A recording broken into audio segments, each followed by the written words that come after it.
पटना के पुराने कलेक्ट्रेट भवन को तोड़ा जा रहा है। पुरानी इमारत इतिहास के कई उतार चढ़ाव की साक्षी रही है। 17वीं शताब्दी में ये ईस्ट इंडिया कंपनी का गोदाम हुआ करती थी और पटना देश के बड़े व्यापार केंद्रों में गिना जाता था। क्या है इसका ऐतिहासिक महत्व, देखिए सलमान हैदर की इस रिपोर्ट में।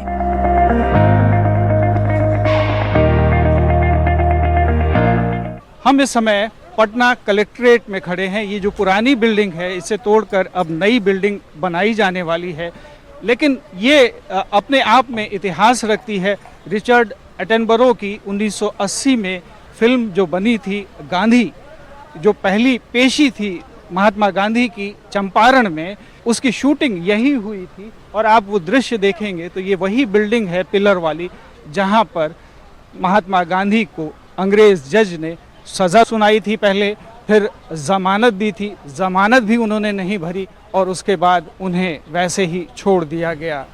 तो ये जो इतिहास है अपने आप में, ये कभी डच लोगों का, डच व्यापारियों का गोदाम रही है बिल्डिंग। उसके बाद डच ईस्ट इंडिया कंपनी से ब्रिटिश ईस्ट इंडिया कंपनी ने इसे ले लिया और शोरा, अफीम यहाँ तक के उत्पादों को यहाँ से नाव के ज़रिए कलकत्ता भेजा जाता था और फिर वहाँ से विदेश भेजा जाता था। तो इस तरह से डच और अंग्रेज़ों ने यहाँ से बड़ी मात्रा में देसी मसालों, अफीम, शोरा, गंधक और इस तरह के दूसरी वस्तुओं का निर्यात किया। रुई का यहाँ से निर्यात होता था। ये निर्यात धीरे धीरे समाप्त हुआ जब ट्रेन आ गई, रेलें बनी और रेलगाड़ियाँ चलने लगी, तो नाव से होने वाले व्यापार धीरे धीरे समाप्त हो गए।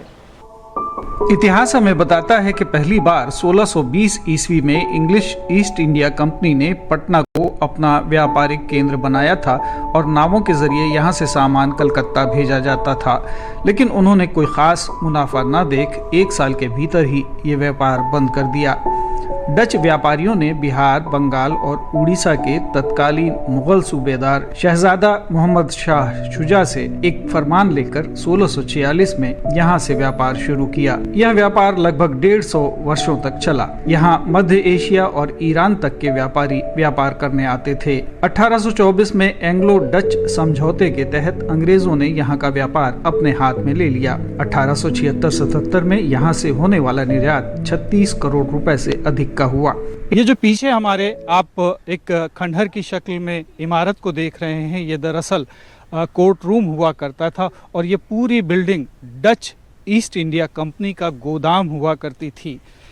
अभी हमारे साथ श्री भैरवलाल दास जी हैं, जो इंटैक के पटना चैप्टर के कन्वीनर हैं और साथ ही साथ विधान परिषद में परियोजना अधिकारी भी हैं।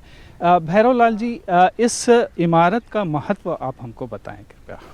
इस इमारत का बहुत अधिक महत्व है। जब हम इतिहास की चर्चा करते हैं, अपने जनरेशन, अगले जनरेशन को हम इतिहास टेक्स्ट में पढ़ाते हैं, तो हमें ये भी दिखाना होगा जो ये वस्तुतः कैसी होती है। 1646 ईस्वी में प्रिंस शुजा से डच ईस्ट इंडिया कंपनी ने फरमान लिया था और उस फरमान के अनुसार पटना से लेकर के बंगाल तक उनको टैक्स फ्री अपना रूट डिसाइड किया था उन्होंने गंगापुर में। और उन्होंने ये यहाँ पर में ये एक बड़ा बिल्डिंग बनाया। यहाँ पर में उनको जो सॉल्ट पिट, जैसे आप सोरा कहते हैं, अफीम कहते हैं, कपास है, इन सब की बिज़नेस होती थी। बिज़नेस क्या होती थी, पूरे बिहार से यहाँ पर में छोटे छोटे यूनिट यहाँ पर आते थे माल के और यहाँ से वो बंगाल जाते थे, बंगाल से पूरे विदेश में जा कर के हम। तो पटना उस समय में व्यापार का सबसे बड़ा हब हुआ करता था और उसको सपोर्ट करने के लिए डच ईस्ट इंडिया कंपनी ने यहाँ पर अपनी मकान बनाई थी, अपने गोदाम बनाए थे, उनके ऑफिस हुआ करते थे और ऐसे कई बिल्डिंग्स हैं, ऐसे नहीं ये एक ही बिल्डिंग्स है। बिल्कुल सही कहा आपने। आने वाली पीढ़ी को हम कम से कम ये बताएं तो इसके कुछ चिन्ह रहने चाहिए। और ये सही बात है कि अगर कोई चिन्ह बचेगा ही नहीं तो आने वाली पीढ़ी क्या जानेगी कि डच कौन थे, ब्रिटिश कौन थे। और ये हमारे इतिहास के पन्नों में दर्ज है। न सिर्फ ये बिल्डिंग बल्कि जो शासक रहे हैं वो भी साथ साथ जो हमारी जो वास्तुकला है वो भी एक अलग ढंग की वास्तुकला थी उस समय में। तो फिलहाल ये बिल्डिंग टूट रही है और खंडहर बता रहे हैं कि इमारत बुलंद थी। कलेक्ट्रेट पटना से अरविंद के साथ सलमान हैदर, दूरदर्शन समाचार।